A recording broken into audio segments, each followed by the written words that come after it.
Bonjour à tous, aujourd'hui nous sommes le 21 juin 2023, nous sommes au Salon international aéronautique du Bourget. C'est un salon qui réunit tous les professionnels de l'aéronautique du monde entier autour des innovations technologiques avec 2453 exposants venus de 49 pays et 361 000 visiteurs, avec également 140 milliards de dollars de contrats signés. Au Salon international de l'aéronautique et de l'espace de Paris Le Bourget, les démonstrations en vol attirent tous les regards, tant le spectacle est impressionnant, éblouissant même. Ces modèles ont été fabriqués essentiellement par Airbus, Boeing ou encore Dassault, leaders mondiaux dans le domaine aéronautique. Mais pour combien de temps ? Mandarin TV a choisi de braquer ses projecteurs sur les exposants chinois. Suivez-nous. Depuis quelques années, en effet, les professionnels chinois de l'aéronautique commencent à faire parler d'eux. Cette année, ils sont 27 à participer au Salon du Bourget, dont en particulier Comac, société des avions commerciaux de Chine, dont le poster géant couvre toute la partie supérieure de la porte d'entrée du hall 1. Comac est venu présenter deux modèles. Le C919, un avion de ligne biréacteur moyen courrier avec 158 à 192 places, et RJ21, un avion régional bimoteur avec 78 à 97 places. Pour sa part, Micro-Multicopter Aviation, leader de drones industriels, attire aussi les visiteurs occidentaux. Nous représentons la société MMC, spécialisée dans la conception et la fabrication de drones industriels. Nous exposons ici un drone à 6 rotors et un drone à voilure fixe. Leurs caractéristiques sont les suivantes.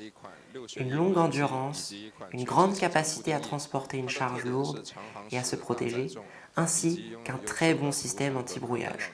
Comme son nom l'indique, le Salon international de l'aéronautique et de l'espace de Paris Le Bourget est aussi dédié à l'espace. Rien d'étonnant à ce que le groupe chinois CAS Space y soit présent.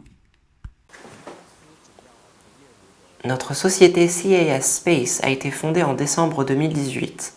Nous sommes spécialisés dans la recherche et le développement de fusées, la fourniture de services de lancement de satellites et le tourisme spatial. Cette fusée est la meilleure en Chine, en termes de rapport qualité-prix et de stabilité. Elle figure aussi parmi les meilleures du monde. Nous représentons la société Rona Zerlper New Material. Le produit que nous exposons ici est ce qu'on appelle la fibre capture de silicium qui peut résister à une température égale ou supérieure à 1500 degrés. C'est une matière très légère qui possède d'excellentes propriétés antioxydantes. Elle est utilisée dans les moteurs aéronautiques, le nucléaire ou d'autres nouvelles énergies. Cette fois-ci, nous avons obtenu d'excellents résultats. Autrefois, nous étions totalement absents du marché européen. Nous avons reçu des visiteurs américains, français, ukrainiens, géorgiens, sud-coréens, japonais, etc.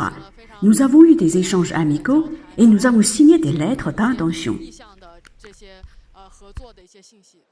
Airshow China, le plus important organisateur de salons internationaux de l'aéronautique et de l'espace de Chine, est également présent au Salon du Bourget.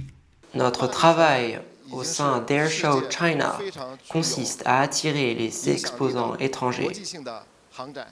Lors de la 54e édition du Salon du Bourget, nous avons pu rencontrer nos vieux clients comme Boeing, Airbus, Bombardier et Safran.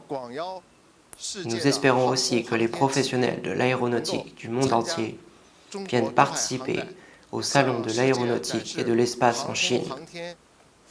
Airshow China de Zhuhai figure déjà dans le top 5 des plus grands salons du monde et est très influent sur le plan international.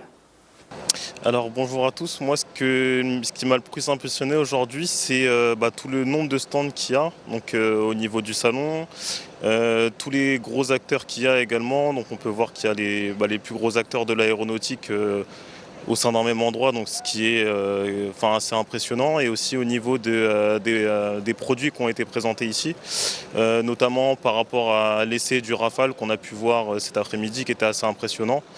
et pas mal de choses comme ça. Donc ce fut une journée très intéressante et à refaire du coup. Oui, alors je viens pas spécifiquement venir voir des avions, mais plutôt des taxis volants, des eVTOL comme on les appelle. Puisque cette année au Bourget, on a la chance d'avoir les 10 premiers leaders du marché qui sont présents tous ensemble dans le même hall. Voilà, donc moi je suis là je représente mon magazine Drone eVTOL Magazine, qui est un magazine en ligne qui est spécifique sur la filière drone professionnelle et sur l'UAM. Urban Air Mobility, et donc je suis venu interviewer les principaux acteurs du marché. Voilà, et il est à remarquer que les différents constructeurs n'ont pas les mêmes démarches dans leurs projets, puisque par exemple chez Autoflight, c'est un constructeur chinois avec une joint venture financier allemand, et eux ils sont déjà en test ils utilisent déjà le drone de façon autonome. Le drone taxi de façon autonome, sans pilote, alors que la stratégie à l'ouest, c'est plutôt le contraire. On construit un prototype et on essaye déjà de commercialement activer une ligne de transport avec pilote. D'ici à 2045, le marché mondial devrait compter 31 000 appareils, dont 22% circulant dans le ciel chinois. Il y a fort à parier que d'ici là, le nombre d'exposants chinois au salon du Bourget augmentera de façon très significative. Reportage par Mantara TV.